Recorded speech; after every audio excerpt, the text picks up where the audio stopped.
আমি বীর মহিষাসুর ত্রিভুবনজাত অজানত আমার উপযুক্ত কেউ তুমি হতে পারবে।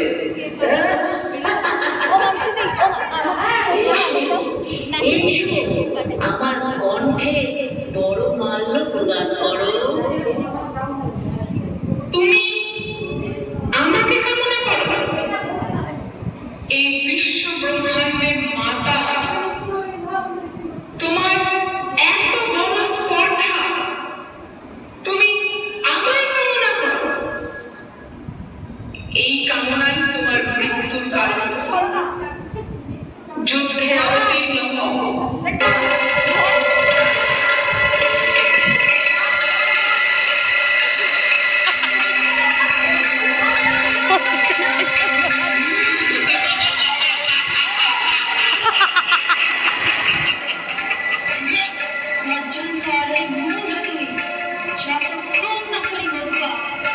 তুই হাতে হলে একটু পরেই গর্জন করবেন দেবতা।